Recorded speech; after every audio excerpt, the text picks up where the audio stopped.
Eu tenho uma pergunta. Em primeiro lugar, eu gostaria de agradecer por você estar compartilhando conhecimento com a gente. É muito valioso, pelo menos para mim. E eu queria que você comentasse um pouco sobre a cultura do a miséria dá lucro. Não é interessante para uma camada da sociedade resolver os problemas que, de fato, se quisessem, resolveriam, como transporte, saúde. Eu queria que você comentasse um pouco sobre isso. Obrigada. Imagine. Bom, de certa forma, você resume nessa pergunta a questão da representação política no país. O sistema de representação política, os deputados, os senadores, etc. Quando eu fui deputado, eu estava na bancada de São Paulo, eu fui eleito por São Paulo, fui eleito absolutamente desvinculado de interesses, de qualquer interesse, fui eleito pelo voto ideológico naquele tempo, naquela fase, portanto, não tinha compromissos dessa natureza geral, com empresários, etc. e tal. E a minha decisão era combater o regime, foi em 1979 que eu tomei posse, combater o regime ditatorial, a censura, a tortura, enfim, essas coisas todas. E comecei a observar o seguinte, as votações que, pelo regimento, começam do norte para o sul, ou alternadamente do sul para o norte, assim, né? Então, votação começa pelo Rio Grande. Então, começava pelo Rio Grande e as bancadas iam se pronunciando se era uma coisa de interesse da sociedade e contra os interesses do establishment, da ditadura, etc. e tal, a gente vinha ganhando do Rio Grande do Sul até chegar no Espírito Santo. Depois chegava na Bahia, aí a gente começava a perder. Quando chegava lá no Amazonas, estava liquidada a coisa, a ditadura ganhava. Eu me lembro que eu fiz um discurso um dia dizendo que os representantes do Nordeste, principalmente aqueles que são da mesma região que eu sou, envergonham a representação popular, vivem dessa miséria que você está dizendo. Ainda hoje, eles ficam defendendo, brigando por emendas parlamentares para construir a praça, a fonte luminosa, esse tipo de coisa, e ganhar eleições com isso, ou ganhar canais de rádio e televisão de presente, essa coisa toda. Então, a miséria, esses caras veem segundo esse ponto de vista. Eu fui odiado pelas bancadas nordestinas, que era uma espécie de traidor por causa disso. Mas se você, por exemplo, defendesse que a SUDENE, na ocasião, Superintendência de Desenvolvimento do Nordeste, fizesse assim ou assado, em vez disso, fizesse essas caixas d'água, que hoje tem muitas dessas por aí, coisas desse tipo. Não interessava a essas pessoas. Foi nesse sentido que você perguntou? Sim, porque eu gostaria que você comentasse um pouco sobre o quarto de despejo, o diário de uma favelada. Bom. Aí também a favela. O que é? Quando eu fui fazer uma reportagem para a Folha na favela do Canindé, em 1958, e a minha proposta era fazer como outras matérias, era chegar lá e ver como é que se organiza ou desorganiza a vida na favela, como as pessoas vivem, de que maneira, etc. E tal. E, ao encontrar a Carolina de Jesus, que tinha esse diário, eu resolvi que o diário é que contava, porque contava de dentro para fora, etc. E tal. O que era a favela naquela ocasião, em São Paulo? Isso aí é uma bobagem, mas, em todo caso, comunidade. Né? Mas eram favelas no sentido histórico até. Né? Eles só eram, na época das eleições, eles eram visitados, né? E se prometia coisas que... Mas nós tínhamos, na ocasião, 50 mil favelados em São Paulo. Isso era o que se dizia, não sei se tinha mais. Hoje nós temos o quê? Se você contar a precariedade da periferia, nós temos milhões de pessoas vivendo em condições. E eu era um idealista que achava que aquele negócio ia mudar o quadro. Não mudou porque, estruturalmente, o Brasil é isso, né? A grande massa, ela serve de manobra, sempre tem sido. Espero que essas manifestações modifiquem alguma coisa nesse sentido. Especificamente no quadro de despejo, né, que é um livro que você ajudou a organizar, só para a gente, não sei se todo mundo conhece aqui o livro, mas é um livro narrado pela Carolina Maria de Jesus, que é a que está na esquerda na foto, o livro no meio, depois o Audálio com ela na favela do Canindé, na foto do lado direito. O Audálio foi, como ele contou, ele foi destacado para contar o que era viver numa favela. Aí, chegando lá, ele descobriu que uma senhora escrevia textos, né? Uma senhora negra, pobre, né? Escrevia textos fabulosos, né? Contando como é que era o dia a dia de uma favela, né? A dificuldade de viver numa favela, a dificuldade, principalmente da fome. Ela conta, né? Quando a felicidade que era receber, quando tinha alimento, né? O alimento sendo frito na frigideira, está descrito no livro dela. E o Audálio foi um cara que chegou lá, descobriu, né, viu que ela tinha vários cadernos e ajudou a Carolina a organizar esse livro. E depois encaminhou para a publicação. Mas você ia escrever a reportagem, né, mas, no final das contas, você resolveu que não deveria escrever essa reportagem. Então, você faz um texto de abertura e aí publica parte dos diários da Carolina. Eu queria saber por que você tomou essa decisão. Por uma questão de justiça.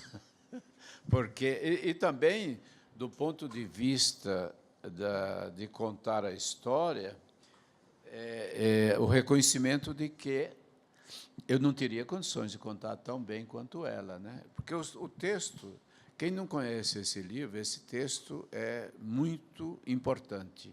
Ele é um texto tosco, cheio de erros de ortografia e de sintaxe e tudo mais, mas ele tem uma força extraordinária na medida em que coloca as questões, e muitas vezes com qualidade literária, sem dúvida. E o sucesso desse livro foi exatamente isso. Eu fiz a compilação dos textos dela, e esse livro teve uma edição inicial de 10 mil exemplares, que se esgotou em poucos dias. Depois foi traduzido em 13, enquanto eu acompanhei, depois foi mais, 13 idiomas. E por quê? Porque, exatamente por ter essa força, por não ser a visão de um sujeito de fora contra uma realidade que está lá dentro, ou de cima para baixo. Tão importante que a edição italiana do Quarto de Despejo foi prefaciada pelo Alberto Moravia, que na ocasião, era um dos grandes romancistas conhecidos no mundo inteiro. Então, acho que eu acertei em não insistir em fazer a matéria, porque eu podia fazer a matéria citando aqui e ali algumas palavras da Carolina de Jesus, mas, por exemplo, como é que eu ia dizer uma coisa que ela diz no livro dela, que tinha dia que ela ia catar papel e não tinha dinheiro para comprar um sanduíche, uma coisa assim, e sentia fome, e, às vezes, ela até ia aos desmaios. Aí ela descreve a fome, aquela situação de ansiedade da fome, e diz que aí começava a ver tudo amarelo, né? A visão, o mundo passava a ser amarelo. E ela concluía que a fome é amarela. Quer dizer, como é que eu ia dizer esse troço, né? Tinha que ser ela. Entendi. A fome, acho que é um tema muito... Você quer parar? Não. Tá aí. A fome é um tema muito recorrente na sua obra, né? Tem o Doença de Menino, que fala sobre subnutrição no Nordeste, né? Mortalidade infantil. tem a matéria do mangue, do povo caranguejo, tem a matéria dos mendigos que também dividiam o lixo na rua, né? O lixo que era jogado fora. Tem uma série de matérias sobre o tema fome. Chama Restos, essa matéria. E a fome, fisiologicamente falando e também simbolicamente, né? Acho que é a pior coisa que pode acontecer a um ser humano. Sem dúvida, sem dúvida. Eu acho que é a grande tragédia, aliás, a grande tragédia da humanidade ainda hoje, né? É mais de 1 bilhão de pessoas que passam fome no mundo inteiro. Mas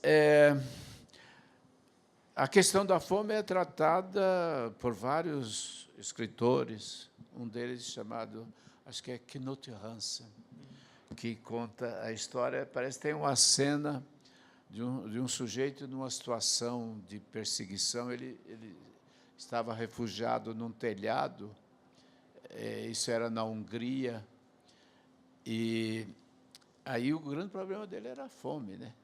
Que talvez obrigasse a ele sair do refúgio dele, como acontece com animais, etc. E tal. E ele sonhava com um prato húngaro famoso, que é feito, é um picadinho de carne. Goulash. Goulash. Ele sonhava com goulash. Agora, você imagine, na favela, uma pessoa que não pode nem sonhar com goulash, porque goulash seria um luxo. Mas podia sonhar com comida que podia encontrar no lixo, né? Que seria a grande saída, né? E uma das histórias que a Carolina conta é que um dos meninos que iam procurar comida no lixão próximo, um dia pegam um pedaço de carne estragada, faz um churrasco e morre, né? Então, essas questões da fome, elas aparecem com grande frequência no livro.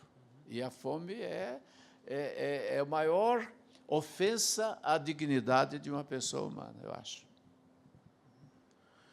Perguntou mais alguma coisa, gente?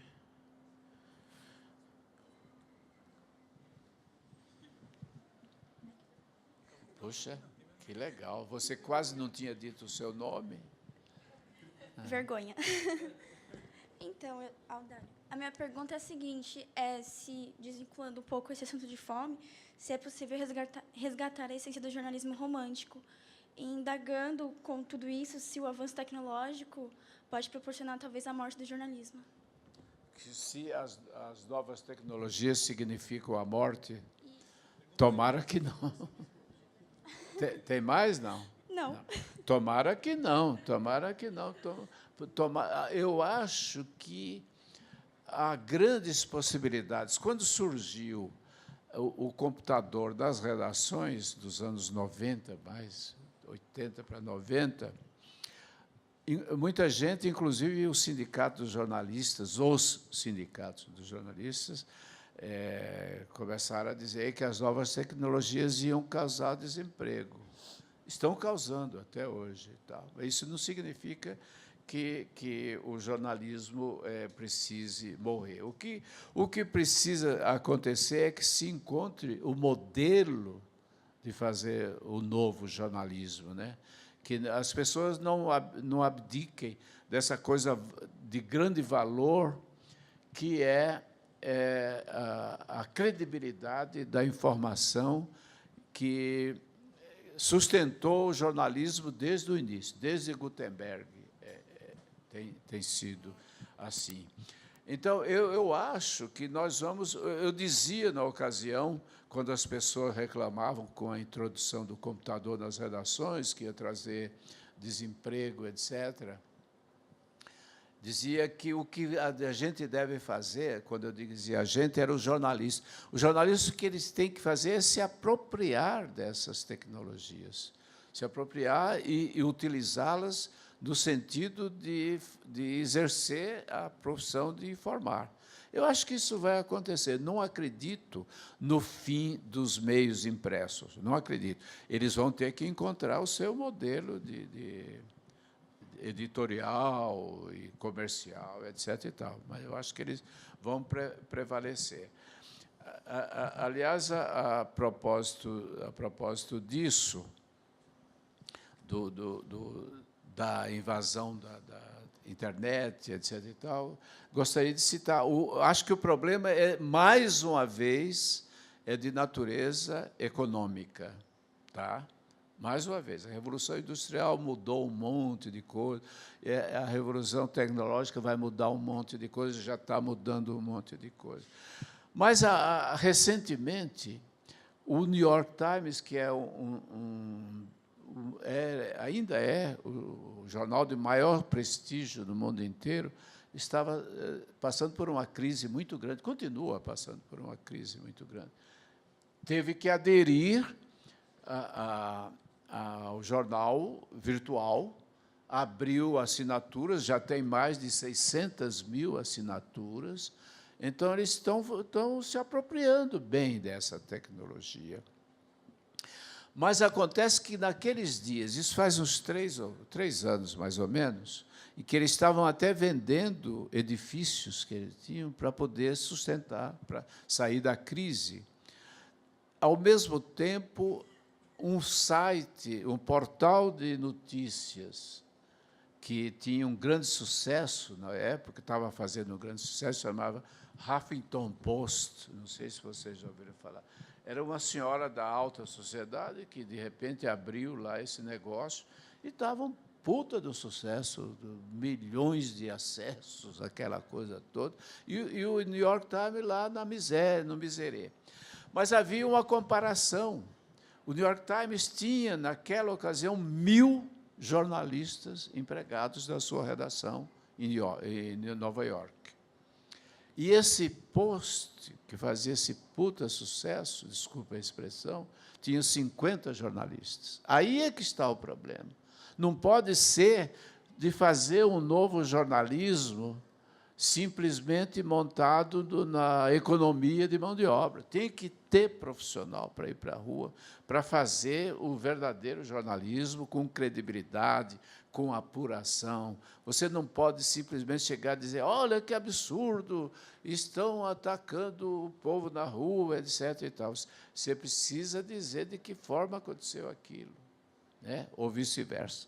É isso. Acho que vai prevalecer, mas tem que ter gente atrás, tem que ter profissional atrás. Audálio, quando a gente trabalhou junto, eu lembro que você costumava escrever seus textos à mão. Hoje você está no Facebook. Bom, no começo, como eu fazia um artigo diário para o Diário Popular, isso no final dos anos 90, até 2002, sei lá.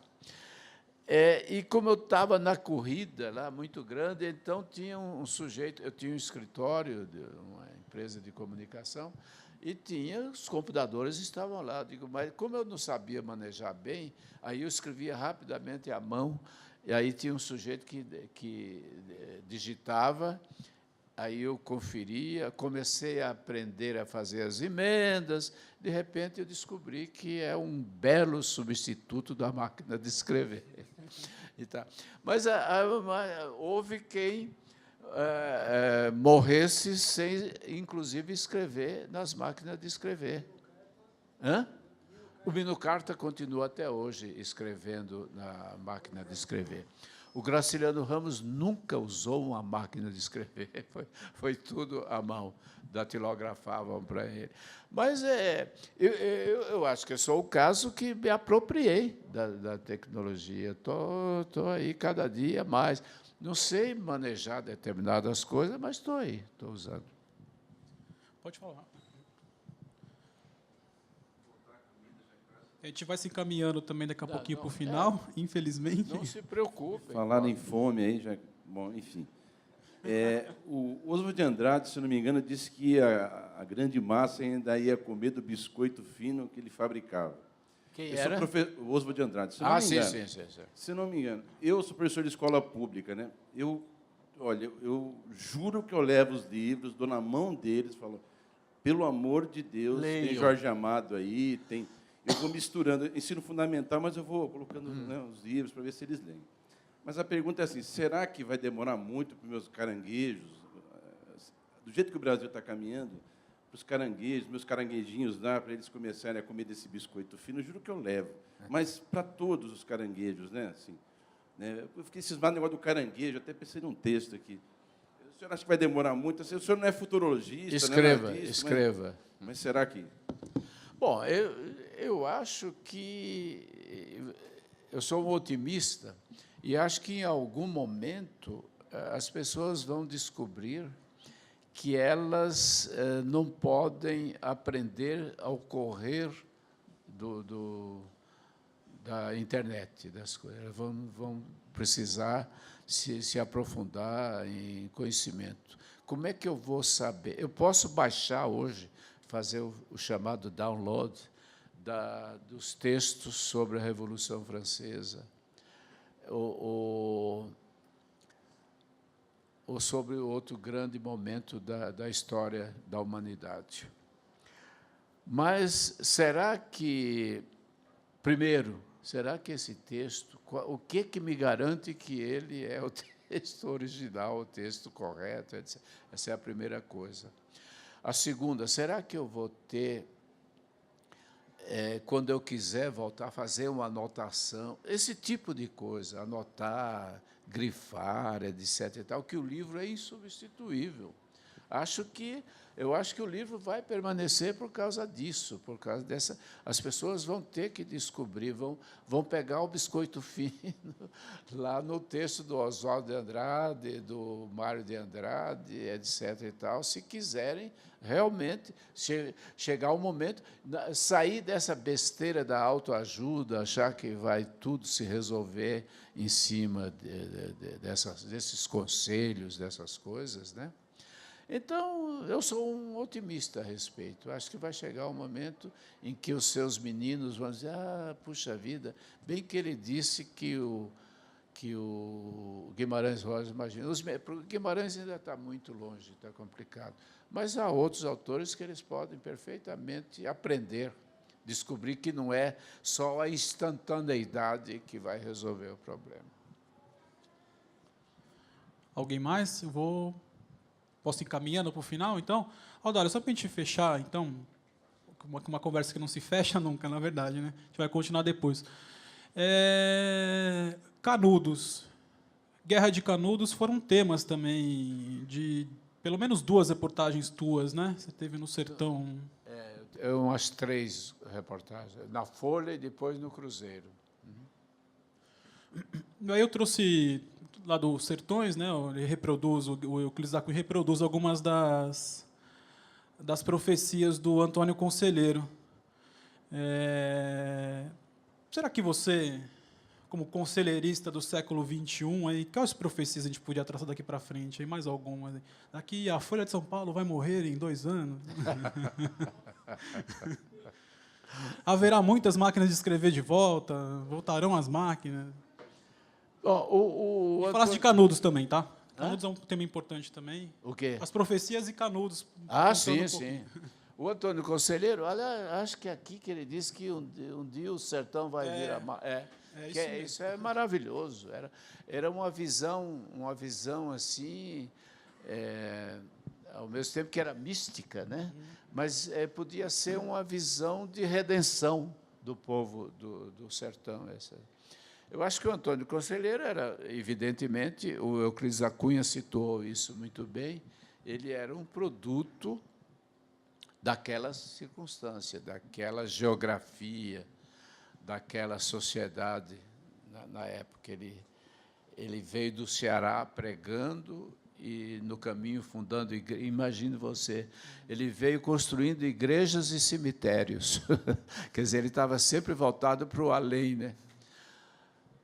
Mas acho que ele contribuiu para que, imagine também isso, ele contribuiu para que o Brasil se descobrisse, né? Porque o Euclides da Cunha deixa isso muito claro. O Brasil era conhecido no litoral, né? Com a famosa frase do que nem o caranguejo arranhando no litoral, e no sertão aquilo era outra sociedade, era outro povo, era outro país. E o conselheiro contribuiu com a sua a sua mística para que, atraindo a morte que foi levada pelo Exército Nacional, foi o maior massacre que o Exército Nacional já cometeu. Foi a coisa mais vergonhosa da história do Exército brasileiro.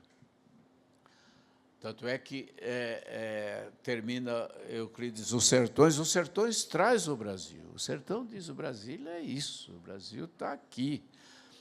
Termina o livro dizendo que sobraram, no dia da rendição, porque foi uma resistência fortíssima contra a repressão do Exército, vários batalhões foram derrotados nessa guerra, e, no fim, eles foram vitoriosos, mas, diz Euclides, que, no final, sobrou dois velhos, não me lembro exatamente, 2 homens e um menino, diante dos quais rugiam furiosamente 5.000 soldados. Não sobrou homem válido naquela coisa, sobraram as mulheres, os velhos e as crianças que não tinham sido atingidas pelas baterias dos militares. E aí, numa dessas reportagens, aí é que está, você tem que procurar a pessoa que tenha alguma coisa a dizer. Não é simplesmente você contar as suas impressões. Eu encontrei, numa dessas reportagens, a última para a Cruzeiro, que chama, também está nesse livro, A Segunda Guerra, a Nova Guerra de Canudos. Um sujeito que estava perto dos 90 anos, chamado Antônio Bruega, e ele conta o que ele viu na guerra quando ele era menino. Ele devia ter, sei lá, uns 10 anos ou 12 anos. E ele sobreviveu dentro de uma trincheira que os jagunços tinham cavado. Aí ele contou toda a história do que ele viu, como foi, como deixou de ser. Inclusive, um episódio terrível, que um dia começa a faltar coisa na comida, e ele vai com o pai numa roça que eles tinham no meio da caatinga, no mato, e ali ficou chamada a Lagoa de Sangue, porque era uma lagoa que tinha lá que, literalmente, as águas viraram sangue. Ele conta tudo isso, aí, de repente, eu digo, puxa, mas você viu tudo isso? É verdade. A resposta dele é definitiva, e eu acho que serve para todos os jornalistas. É o seguinte, a verdade, eu digo, não escorrego nela, porque, senão, eu caio. Mais ou menos isso, tem mais palavras. Quer dizer, você tem que dizer a verdade, no caso do jornalista, senão ele cai, ele fracassa, no mínimo, ele trai a profissão dele. Tá bom, né? Bom, vamos encerrar, então, gente? Queria agradecer todo mundo. As pessoas estão cansadas. Então, né? Está todo mundo querendo comer já, né? Bom, gente, queria agradecer demais a presença de todo mundo, foi espetacular. Acho que todo mundo participou, quem quis perguntar, perguntou. E o Audálio, sem comentários, Audálio, você mais uma lição de dignidade, de sabedoria, de inteligência, de bom humor. Agora eu fiquei preocupado que você continua no cheque especial e eu perdi. Agora você acabou com a minha esperança. E tem mais, se chegar no limite, os caras te cobram, além dos juros que são de agiota, eles cobram mais uma multa. Eu já paguei vários. Bom, muito obrigado, valeu mesmo. Aliás, um último recadinho, dia 14 de setembro a gente está de volta aqui, no sábado, vai ser João Anzanello Carrascosa, escritor publicitário, um cara da literatura, prêmio Jabuti. Vamos lá, a gente vai estar aqui para entrevistar. Muito obrigado, viu? Palmas para todo mundo. Valeu.